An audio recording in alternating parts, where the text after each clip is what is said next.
Hello, everyone, and welcome to another episode of the Addiction Help Podcast. I am your host, Dan Hauser. With me, as always, today is Jessica Miller, editorial director for addictionhelp.com. Hi, Jess. Hello.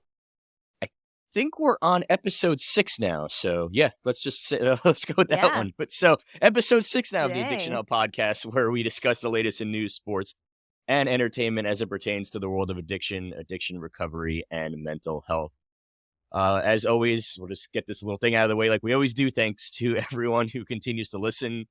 Thanks to those of you who also listened and took our request to heart and actually sent us some questions for this week. So part of today's episode, later on the back half, we are actually going to get to some of your listener questions, and we'll have a fun time doing that. But thank you as always. And of course, please, if you have already sent questions and you have more from today, or if you have yet to do so, please send us some questions and we will happily answer them on a future episode of the podcast. Also, as a friendly reminder, please like, subscribe, rate, review, follow, whatever it is that you do on your listening platform of choice. Please go ahead and do that, so that way you can always know when the latest episodes have come out. Typically, we do release those on Wednesday mornings, but sometimes things in life happen, like technology and other things, and so sometimes there might be delays. But if you are subscribed to us, you will know when the new episode every week drops. So on that note, let's get right into this week's episode. And our first topic of discussion today is sticking to kind of the celebrity theme that we had from last week. Tom Holland recently sat down for an interview. Well, sat down, in today's world, you don't actually sit down interview anymore. It's usually done over Zoom or the phone or texting or whatever. But he spoke with a reporter from Entertainment Weekly about his new Apple TV Plus show, The Crowded Room. And during that interview, we actually got some pretty insightful information from him. And that is that he has now been sober for 1 year and 4 months. So that was a cool little tidbit that he went ahead and dropped in there. I didn't know that. I had no idea either, but I'm guessing a lot of people probably learned that reading that Entertainment Weekly article, because he just kind of I don't want to say randomly dropped it in there, but it was kind of just like, oh, by the way, I've also been sober now for 1 year and 4 months, as kind of just as an aside within the article. But not only did he speak up about, or did he mention that he's been sober now for 1 year and 4 months, he also addressed his mental health struggles, and specifically, you could say his lack of understanding them previously. He credited this TV series and the experience that he had on set to opening his eyes up to not just mental health as a whole for everyone, but it helped him identify that his own mental health struggles, that he whether he didn't realize fully what he had or what he had going on, or he just chose not to look within himself or ignored it. I think it's so interesting, like how sometimes things that you wouldn't expect force you to confront those mental health issues. Like you said, that he mentioned that it was the show, him basically that's what he does for work, right? And him, portraying this character. I don't know anything about the show or the story or the character that he's portraying, but it sounds like whatever it was really forced him to confront that issue of his. And I think that's, that's really interesting. Yeah, basically what he said, the Reader's Digest version, I have a couple quotes here I can read as well, but essentially the Reader's Digest version of it is the character he was playing is a bad person. Once again, I don't know all the details about the show either. I can tell you that as a fan of his work, I will now absolutely be checking that show out on Apple TV once it drops. But basically, he was going home from work every day, and he was looking in the mirror, and he was basically seeing aspects of that character within himself, and it was things that he didn't like. And so it opened up a whole new world from a mental perspective. One quote he said here specifically was, he said, "I was seeing myself in him referring to the character he was playing, but in my personal life. I remember having a bit of a meltdown at home and thinking, like, I'm going to have to shave my head. I need to shave my head because I need to get rid of this character. And obviously we were mid-shooting, so I decided not to. But it was like anything I've ever experienced before." That's so fascinating. Like thinking about actors, and again, I have very, very little experience, and I'm always trying to relate to other people, right? Like, how can I put myself in their shoes? So, like, in my brief time in like high school theater, that's all I can relate to. I find it so interesting that there are so many celebrities that will talk about, like actors specifically, that will talk about, yeah, portraying this character really took a toll, and people, even warning others, like, the infamous Heath Ledger portrayal of the Joker, I was going to say, and, unfortunately, we him have Heath conferring with, Ledger as that example. yes. Yeah. Yeah. And so he even had conversations with Jack Nicholson about, who also portrayed the Joker previously, who kind of like warned him that, I guess in the portrayal of these characters, you can kind of lose yourself. And unfortunately, Heath Ledger passed, and, that's potentially a podcast topic, honestly, because it was substance abuse related, like kind of sort of ish. So going back to Tom Holland, I just think it's interesting and sad and curious to me how this work that they do puts them in this position to really, I don't know, like face their inner demons, run from them, like portray these characters, and I just think that's interesting, So obviously, once again, going on the theme of back to the theme of last week when we discussed with John Mulaney, the good news from all this is that it had a positive ending. The story, just like John Mulaney went and Yeah, got himself the help that he needed. Obviously, Tom Holland is now 1 year and 4 months sober. He also stated in the in the article, he said that he hopes uh, viewers of The Crowded Room, which is the name of the show that he's currently working on, have more respect and more sympathy for people who are going through mental health issues. I hope that people will feel educated about the powers of mental health, the struggles, and our incredible abilities to survive. So once again, the story ends up being a positive one. It's, quote unquote, happy ending. And it's another example, like we kept hammering home last week, about a celebrity in a situation where he can once again bring um, more attention to mental health struggles, addiction, and that it it's okay to go and seek help because there are people out there that want to help you. right. So And once again, using your platform. he used that platform again to destigmatize Yep. addiction and mental health, and remind people out there that it's an illness like everything else in life, and if you're sick, you're going to go to the doctor. If you're sick, if you have the flu, or if you have you know diabetes or any other ailment, you're going to go to a doctor and you're going to seek help and treatment for that. And you should do the same for your Right. brain, and you should do the same when it comes to addiction as well. Your brain is literally just an organ. I could I will not bring that soapbox out right now, but just as a reminder, your brain is an organ, just like A any very other important one though, because fallible it part of your basically body. controls everything else. But yes, it is at the end It when you break it does. down to its basics, it is just an organ. It right. It is a fallible part. But like you said, just like any other organ in your body, if it is not healthy, you go and you figure out a way to Yeah. make it healthy again. I just wanted to throw one last thing out there Yeah. about Tom Holland, if that's cool. Um, I also know he has been dating Zendaya for a few years now. I love her. She stars in a HBO show that probably a lot of listeners have heard of. It's called Euphoria, and that has to do with a lot of like addiction, substance abuse. The main character, well, maybe not the main character, but the protagonist that Zendaya portrays is struggling with addiction throughout the couple of seasons that we've seen so far. And I mean, there's a whole lot more drama and, stuff to the show, but I wonder, because she's been very open about,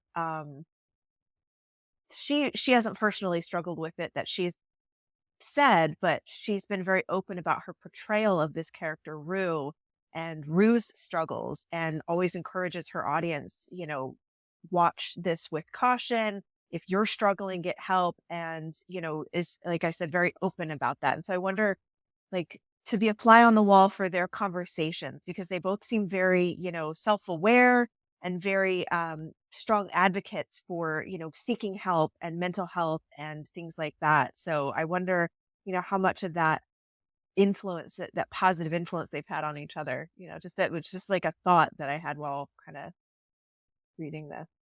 Yeah. I mean, it's, you go back to, we see these people as celebrities and in this in this light and we put them all up on a pedestal, but at the end of the day, they go home and they do the same stuff that we do, and they have the same conversations with their significant others that we do.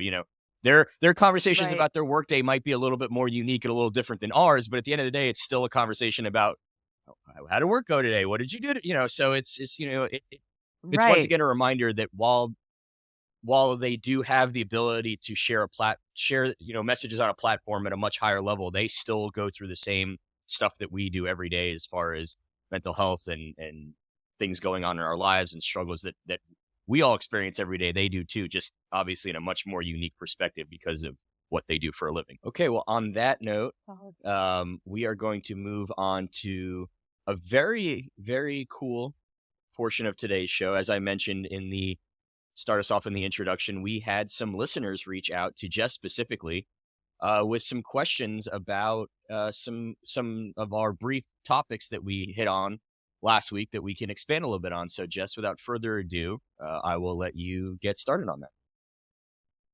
Wrap on. Okay, so for those of you who may not have heard the podcast where we chatted, Dan chatted a little bit about his story. Dan, do you mind giving us like just a very brief recap of kind of what we discussed? Yeah, so essentially the Reader's Digest version is I was prescribed ADD medication from first grade through high school. Started off with Ritalin, moved on to Adderall. Throughout my time on it, I experienced side effects of stress, anxiety, depression. I didn't like the way that I felt when I was on the Adderall. So to counter that, I was also prescribed Xanax as a way to counter the side effects of the Adderall, which then in and of itself came with its own set of side effects. Obviously, Xanax being a depressant, it just kind of zonked me out a little bit more, so to say. So basically, one morning I just every day. Did you take the Xanax every day, or was it like an as needed? Or I took the Xanax every day that I took the Adderall. So in the summertime, I did not take Adderall, obviously, because I was mostly taking it for concentration for school and whatnot. So if I wasn't taking the Adderall, I wasn't always necessarily taking the Xanax. But if there was a day where I was taking an Adderall, yes, 100%, I was taking a Xanax with it. And so basically one day I just woke up, once again, like I said last week, do not try this at home. Woke up one day and just said, I am done, and stopped taking everything just cold turkey, and essentially moved on with my life. And we'll keep it at that, because obviously I know some of the questions that some of our listeners had are relate to the continuation of that story. So we will get to that with the questions here. Right. Well, I just want to say I appreciate you being willing to be open about that. And, again, going back to using your platform, like we have a platform that's probably a lot smaller than Tom Holland and Zendaya's, but being willing to be open about that is really rad. So I appreciate that. I want to say, I think that it says a lot about you that even at a young age, you had enough sense of self to kind of determine, like, okay, I feel bad on these days and I feel good on these days, and to kind of, figure out where that was coming from. I meant to mention this before we got started. So if there's anything that I ask that you're like, you know what, I don't want to touch on that for the podcast, like we'll move on, and that's fine.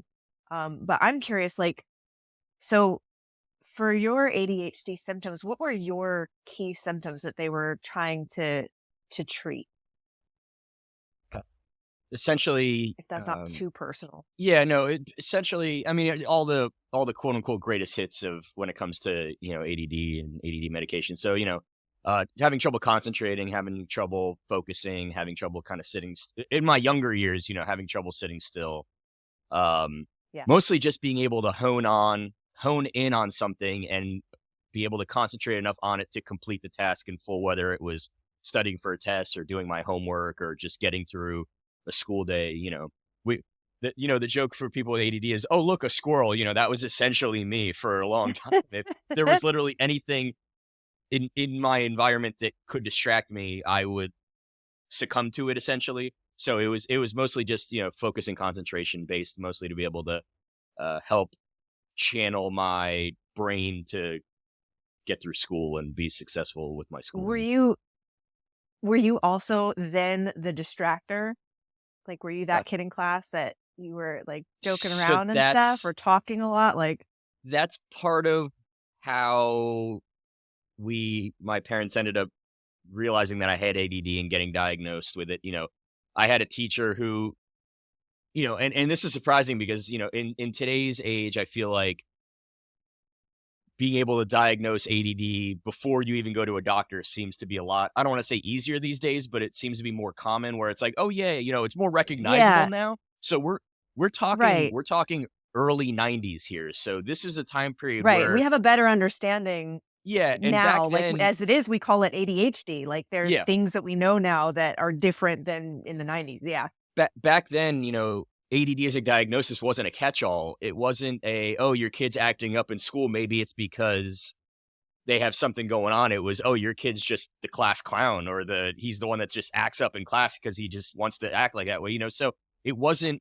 Once again, we talk about destigmatizing things and accepting things more often. I feel like, in that time period of the early 90s, it wasn't um, looked at the way it was now. But I had a teacher who, instead of just saying, oh yeah, your kid's acting up, and can't concentrate and can't sit still and can't focus, that it recognized some of those as a potential to be, recognize that potentially to be symptoms of something more than just your kid just wants to act up. And so it was Right. suggested that they take me to go essentially get tested for it. And obviously, you know, I passed with flying colors. Did you? Well, passed in the sense that I had ADD with flying colors. And then so from Right. there, obviously, the medications were prescribed and whatnot. And, the rest, as they say, is That's rock and roll that's a history from very there. yeah, that's a very similar story to my, cousin Stefan, who, was diagnosed with, ADD as a kid too. I feel like and we know this now, like, it was more commonly recognized in boys, who are, younger. And there have been in recent years a lot of late diagnoses, especially in women, because of the way that ADHD presents itself in people. Just as a quick like FYI, so there's two types, technically three types of ADHD. And nowadays, when you get assessed, because what it stands for is attention deficit hyperactivity disorder. It might be hyperactive disorder, but basically, it's explaining, your brain uh, functions slightly differently than what is considered the norm, and so you typically present as one or the other, but sometimes you can present as both. So you might have um, the I wrote it down here in my note. Yes, inattentive. So you can have inattentive form, which means, your main symptoms or your most significant symptoms are going to be like what you described, like struggling to focus, having a hard time sitting still, that kind of thing. Um, the other end of it is hyperactivity. And some people have more hyperactive traits. For some people, especially women, actually, it's common to get misdiagnosed with bipolar disorder because a lot of times phases of hyperactivity present as mania, which is you're just you can go for a few days with just being very spendy, having a lot of energy, not needing as much sleep, things that are kind of traits of mania, but in a more shorter period. And then you can have ADHD where you present as a combination of both, where you don't really have one side or the other side that is the most um, prevalent in your symptoms. So just as a little FYI to listeners and stuff, because I like to learn things. And so if we're talking about a topic, I feel like, we should be informed. So we want you guys to be informed.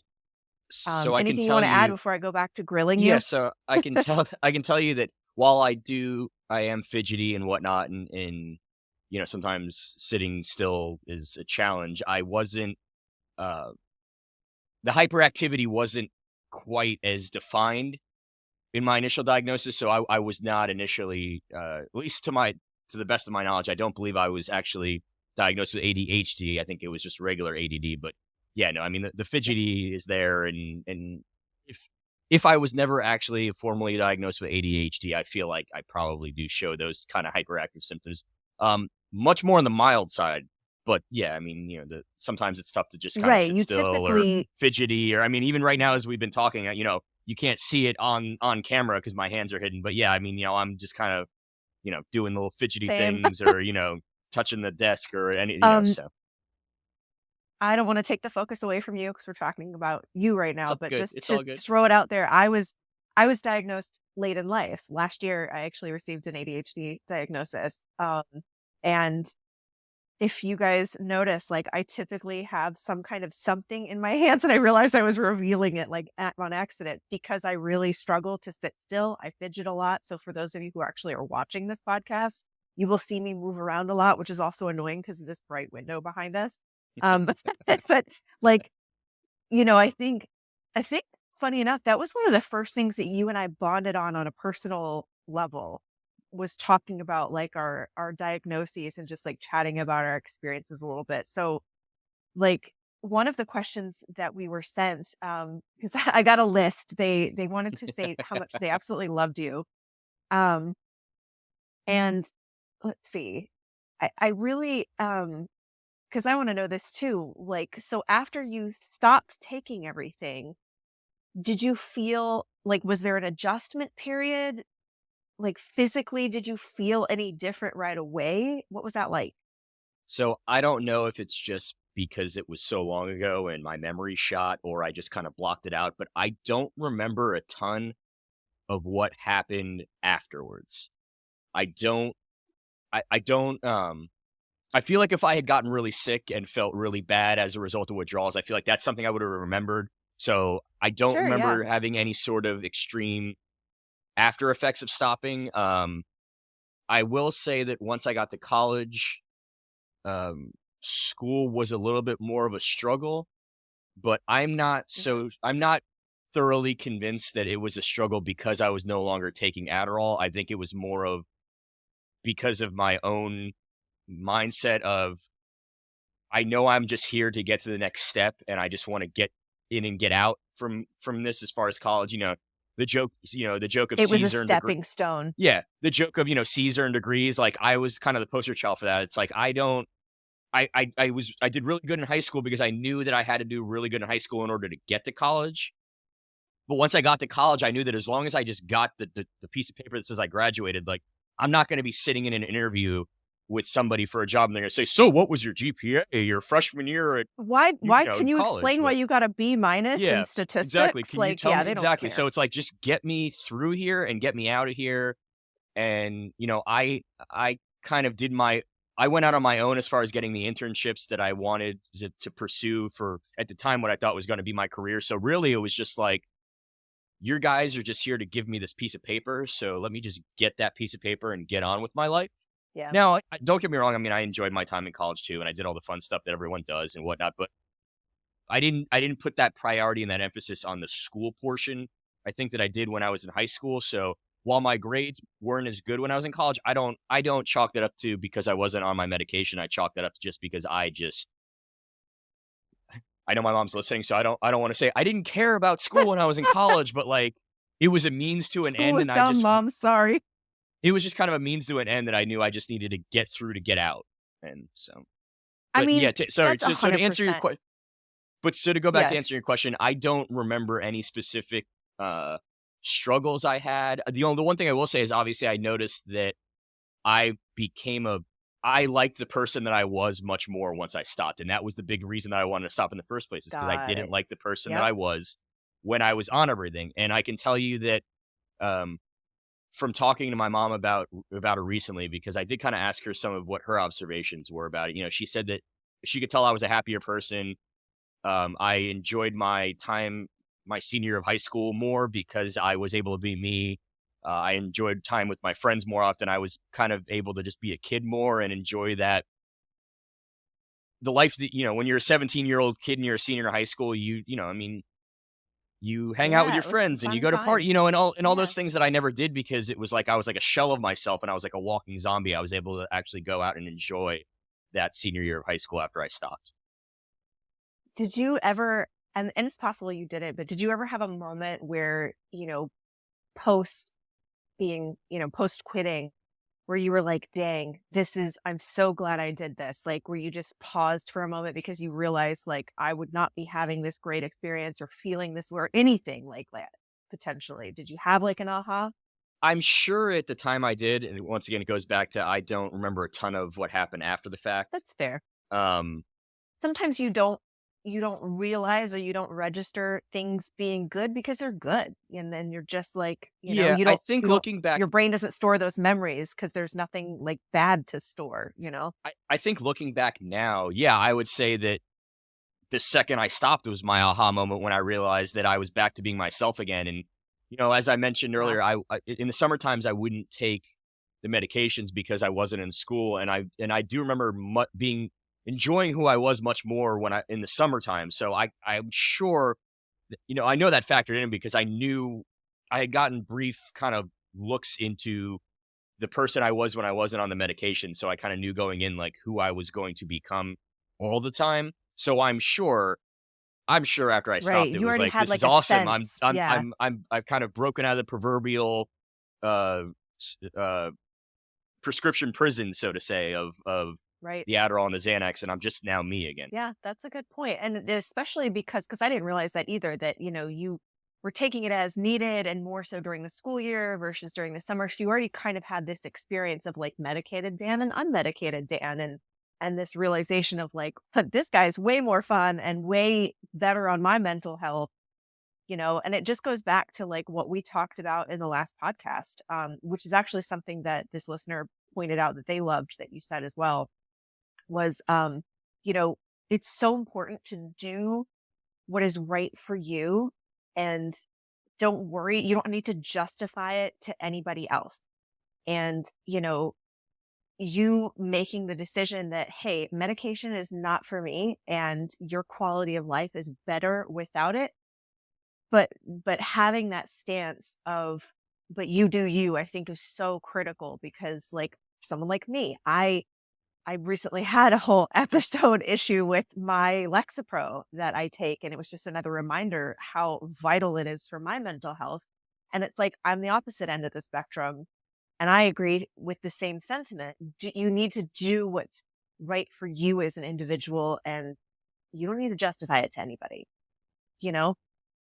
Absolutely. And the one thing I will say too, though, is I know we're kind of painting me to be this, I don't want to say hero, but this person who, overcame the odds and decided to So stop on his sage and own. wise. Yeah. You're my um, hero, Dan.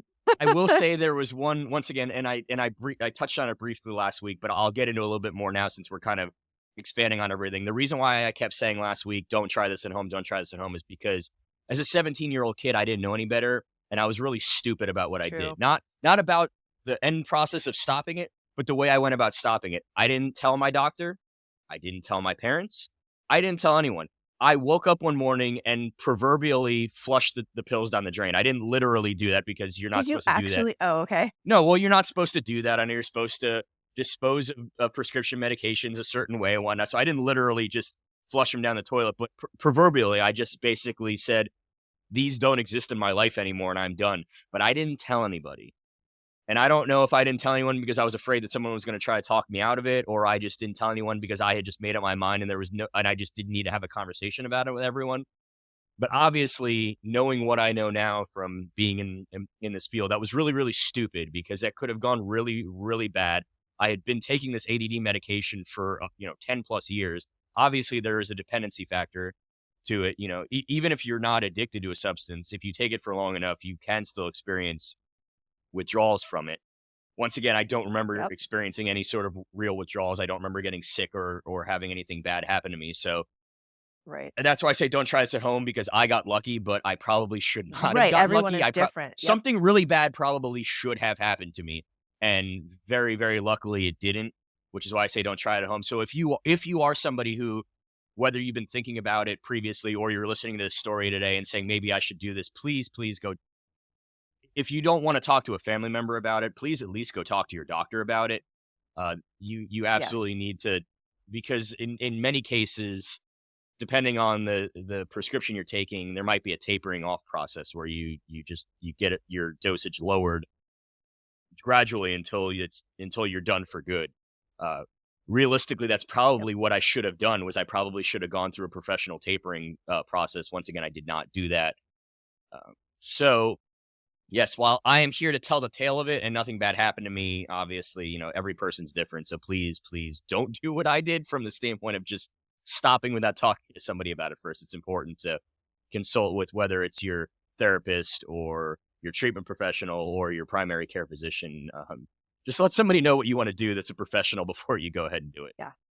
You actually said something just now that was something that I potentially wanted to touch on if we have time, but you mentioned addiction versus dependent. And I think a lot of people, including me, before I started working in this industry, a lot of people don't realize what the difference is. Absolutely, yeah. And no, I mean, of course we have time. So if you want to touch on that a little bit, we can get into that, and we can kind of intertwine it back into my story a little bit as well, because I'm sure there was a dependency factor there that for whatever reason, almost certainly, for whatever reason, it didn't hit me hard. Especially with benzos. Yeah, no, of course. So have at it. So addiction and dependence are two different things. And socially, we have kind of used the word addiction as an umbrella term, and it ends up kind of covering a lot of things that it's technically not really addiction. So for example, coffee, caffeine, that is a substance. You can technically become dependent on it. Most of us, I'd say a lot of people listening probably are.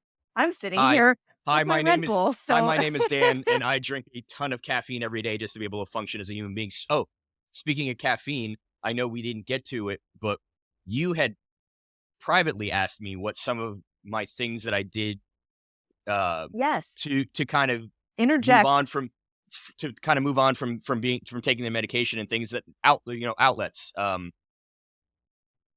don't know if this is necessarily healthier for my body internally, but caffeine, I found that, and there's actually been study and research done on this. For those that have ADD, caffeine actually can be a great way to help with your concentration throughout the day. So for me, because I'm no longer taking any pills or any prescription drugs, I rely a lot on caffeine. Right. I drink a ton of caffeine. My wife looks at me and wonders how I'm able to not spin off this earth with the amount of caffeine that I drink on a daily basis. But I've also, because of how your brain is wired. But so I can tell you that I can tell you that I've also grown an immense amount of not dependency, immunity, I guess you could say, to caffeine. Like tolerance. I need a lot of it. I'm sorry, tolerance. Yeah, I need a lot of it. I could the amount of caffeine that's in a standard soda or soft drink. I could literally be sitting on the couch drinking a Coke at night and fall asleep while drinking it. That doesn't do anything for me. Same. So you drink Red Bulls. I used to drink Red Bulls. Now I drink Celsius, but I need a Celsius, or I need a very strong coffee with another shot of espresso in it in the morning. I need, some might say I need dangerous levels of caffeine. It works for me. So that was one of kind of my things that I turned to. The other thing I did as was I basically said to myself, as I touched on a little bit, I said, these prescriptions don't exist to me anymore. I basically told myself that going back to taking these prescriptions is not an option. So you better figure something out so you can be a functioning member of society and get through life, because you're not going back to taking these pills again. So, you say, when people that's a really strong willpower. I essentially had a hard, I said that, like, you're done moment. Yeah. I don't want to throw the term intervention around loosely, because it's a very serious thing, but I essentially had an internal intervention with myself and said, hey, listen, you're never going back to taking these drugs, so you better figure something out, because those are no longer going to be an option to you. Because I didn't want to even think about, oh yeah, well, if I don't, in a couple of years, it's just like, oh, this didn't go well, I'll just go back to that. Like, I didn't want to ever even let that idea creep through my mind that could even potentially be an option again. Back to what you're saying, caffeine. I mean, 1000% have really that caffeine dependence.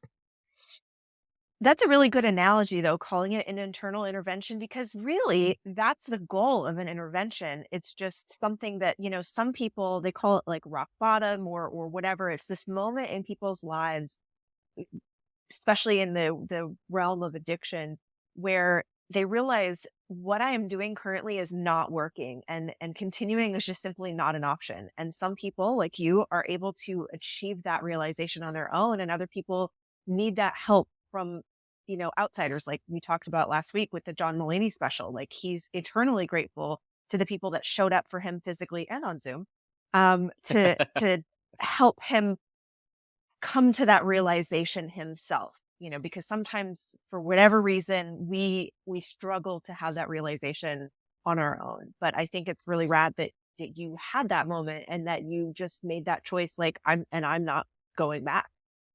Yeah, I think for, I think, and have found tools to help. yeah, and I think for in a large part, the theme of this seems to be, and maybe this is why there were so many questions that came from my brief telling of the story last week, is I kind of feel like I'm the exception, not the rule.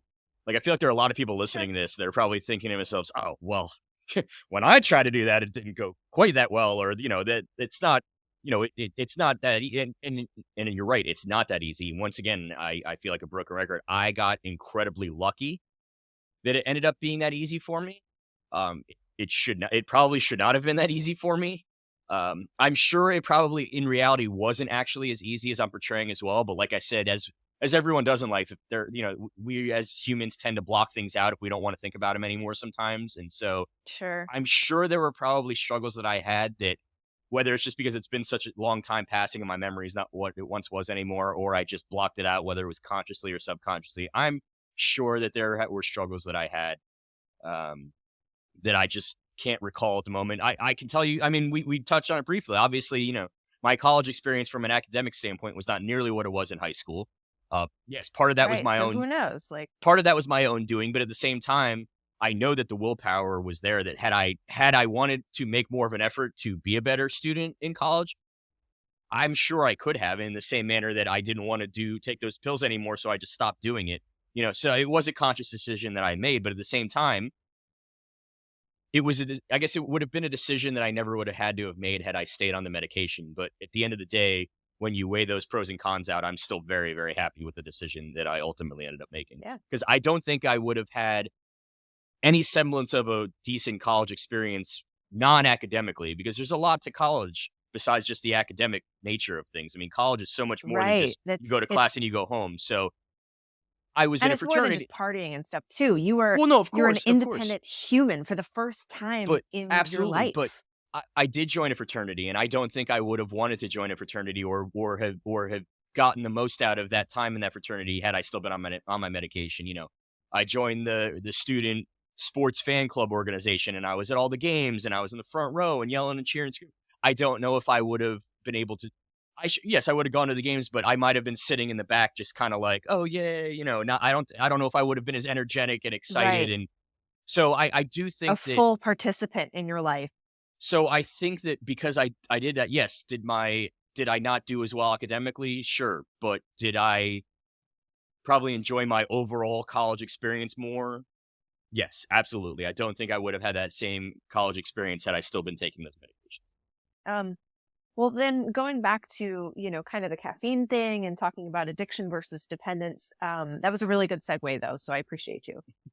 So caffeine, although it affects, I mean, caffeine affects people with ADHD differently because as it is a stimulant, our brains, man, I could soapbox on this too. We'll just say it affects us differently. Yes, of So course. overall, caffeine is an addictive substance, right? As you continue to consume it, your body becomes used to it. And so, it develops a tolerance, which we were talking about earlier, which means your body needs more of it to function, or it needs more of it to achieve the same results. So if you are not used to caffeine and you drink a Red Bull, you are like, what did you say? Like, your wife is like spinning off the planet? Like, She's yes, surprised some days I'm not that is, spinning off the planet. Yeah, exactly. yes, exactly. But for those of us who have caffeine every day, we're used to it. So it's similar to a lot of things. And on that note, we're so used to it that if we don't drink it in one day, or we wait too late in the morning to drink it, it is not a good thing. What happens is not good. Headaches, irritability. Yep. You want to fight people. You don't want to Yes. exist. And yes. That is the dependence. A lot of people will hear that and we talk about it colloquially and say, oh, I'm addicted to caffeine. Technically, you are dependent on caffeine. If you were addicted to caffeine, and here's the key difference, when you are addicted to something, it's usually because you're dependent on it, because of how it impacts you, you are going to do anything to get it, no matter what. So So somebody another good who is example. truly, yes, go ahead. I was gonna say another good example of that dependency versus addiction thing in a form similar to caffeine, as far as it being readily available and not really viewed at as this as a kind of as that type of substance. Nicotine and tobacco, same thing, like with those who smoke cigarettes or whatever. Yes, There's a dependency, but they might not necessarily be an addiction. But if they don't get, correct. for whatever reason, if they don't have their morning cigarette, or they need a cigarette, they can't get outside to smoke it right away, they might experience those feelings of, okay, I need to get that in me now. And the key there too, where for a lot of people, there is an addiction because they'll know I need to quit smoking. I want to quit smoking, but I can't seem to bring myself to quit smoking. And that's like a key. There are actually like 12, bullet points according to the DSM-5, or the Diagnostic Statistic Manual of Mental Health Disorders or something. I think basically the big book of psychological stuff, and it defines like 12 different key traits to show that someone has an actual true addiction. But like, yeah, somebody addicted to caffeine is potentially, they know that it's really bad for them. Maybe they have a heart condition and they're like having it constantly. They're spending money on caffeine when they don't really have the money, like things like that, where it's starting to cross now into this territory of it either the use of or the acquisition of the substance is harming you, or it's all you think about, it's all you care about, and it's starting to take over your life. That's when we start broaching into addiction over dependence. Whereas with the dependence, like, I'm 100% dependent on caffeine. I'm not even going to try to pretend that I'm not.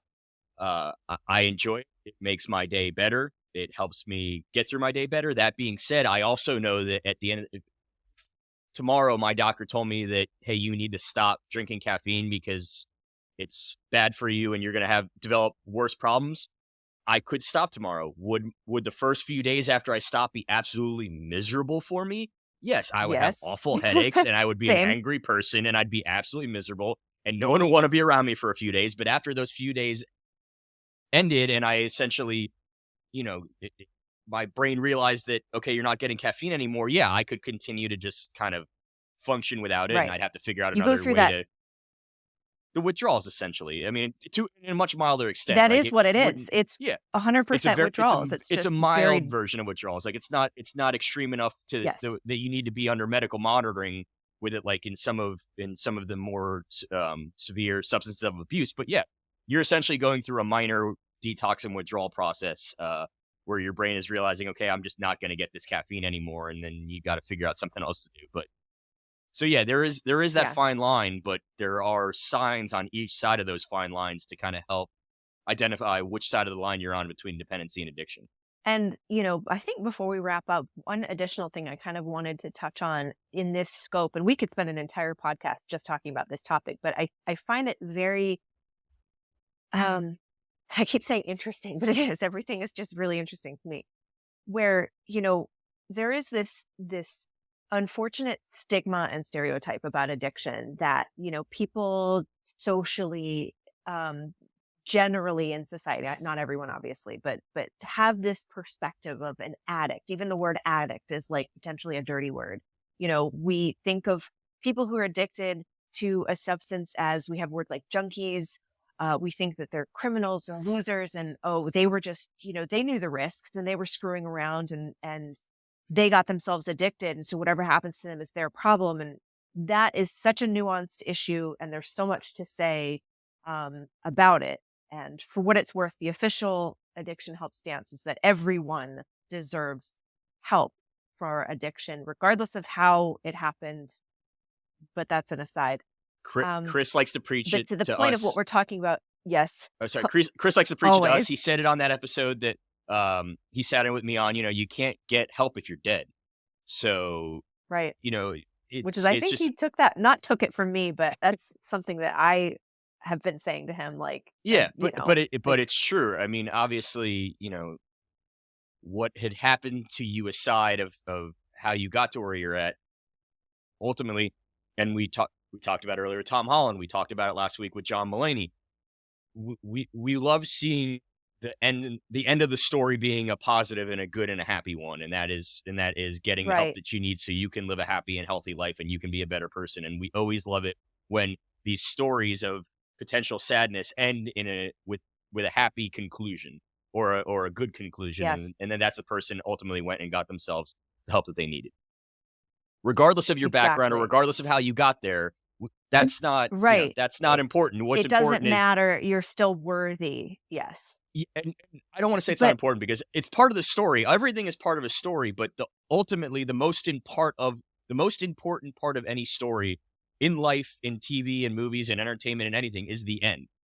Obviously, the end is the most important part of the story. Without the end, you don't have everything that led up to the end. And so, if the end is that you got the help that you needed and you're sober and you're happy and you're healthy, then that is the best ending to a story you could that's the possibly have. key. Yes. Yeah. And going back to, the journey piece of it, for some people, fine, maybe you were like being a risk taker or whatever, but for a lot of people, especially in the last 10, 20-ish years, a lot of people have become addicted to things, to medications, and done it completely by accident, not realized that they A were lot of getting addicted. And so opioids. that's Yeah. why, yes, that's Opioids in a lot of again, that cases. in and Yeah. of itself could also be an entire Yeah. podcast. Um, May 9th, I think, was Fentanyl Awareness Day. So look it up, listeners.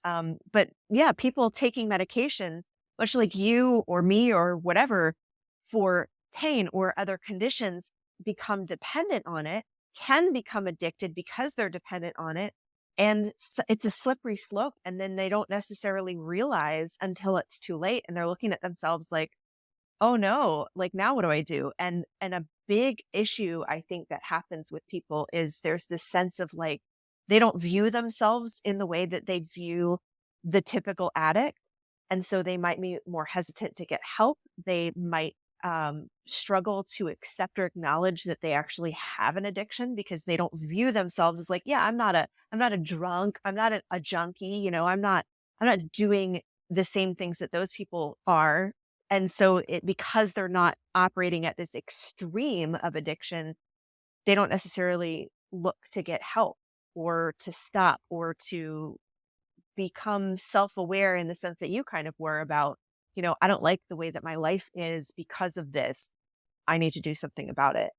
And like I said, we could spend an entire podcast just talking about that in and of itself, but I did want to at least briefly mention it since we were discussing the topic overall. No, absolutely. And once Because it's not again, something I think that we talk about, as a society. We talk about like this person got help for addiction and they were super, super addicted and it was very obvious to everyone. But there are a lot of people within that sort of gray area. And I don't know that that gets talked about enough. no, absolutely. And once again, I'll say it again. I got incredibly lucky. Uh, Yeah. I didn't have a lot of those negative effects after the fact. For whatever reason, yeah, I mean, the dependency was there, I'm sure, but I didn't get addicted to either of those two prescriptions I was on. Obviously, had I, this story would have gone way differently. I mean, sure, yeah, I'm sure I still would have tried to quit the way I did because once again, dumb 17-year-old kid doesn't know any better.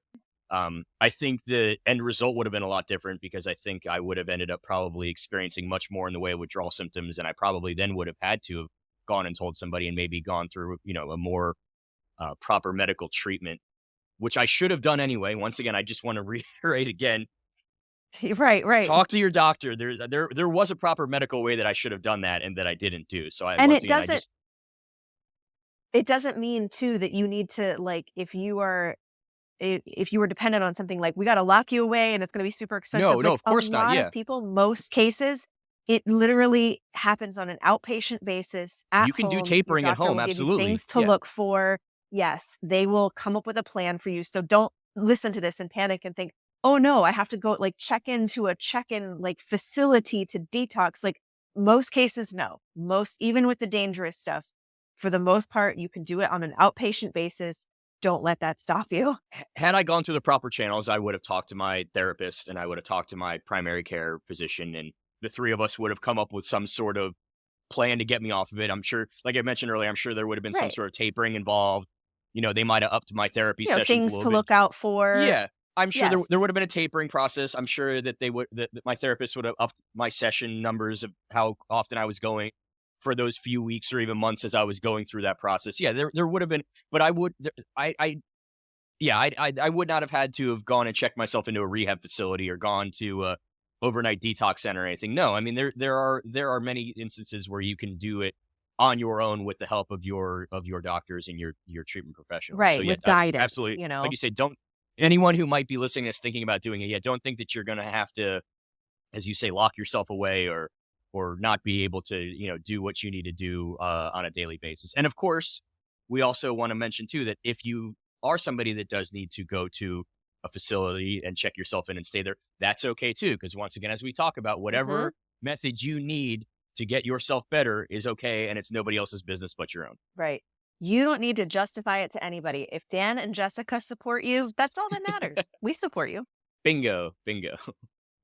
But on that note, we have run a little bit long today for very, very good reasons, though, because I think that what we talked about today was very good. And thank you so much to all those listeners that had that listened to my story last week and had those questions. I was very happy to share that additional information. Hopefully somebody out there is listening to that and might also think to themselves, "Oh, wait, I don't necessarily need to be on these substances anymore." Or they might think it the other way around and say, I don't like how I am now. Maybe I should go and talk to my doctor about maybe being able to be on something like in your case, Jess, where you're now later in life now finding ways that make you happier and healthier in life, whichever way that may be. So on that note, that will do it for today's show. Of course, thanks you to Jess always for joining me. Once again, if you liked what you heard today, like, rate, subscribe, review, leave a comment, leave a message, leave more questions. We would love to do more of these Q&A sessions with you guys. So please leave questions for us. This was a lot of fun to be able to get you all involved and feel like you guys were a part of our show today a little bit more. So as far as an active part of our show also today. comments and suggestions. Like if there's, I didn't mean to just talk right over you, Dan. No. I'm sorry. We'll blame the ADHD. But yes, if you have comments and suggestions about topics that you want us to talk about too, let us know. If there's something that we kind of covered that you're like, I want to learn more about that, or something that we haven't even touched on that you want to hear us talk about, we'll do the research and we'll come chat about it. And as always, if you or a loved one is struggling with substance abuse, addiction, or mental health, help is always available, as we've talked about. Findtreatment.gov is a great resource. It's a great place for you to find treatment options in your area. The Substance Abuse and Mental Health Services Administration also has a toll-free helpline that you can call as well.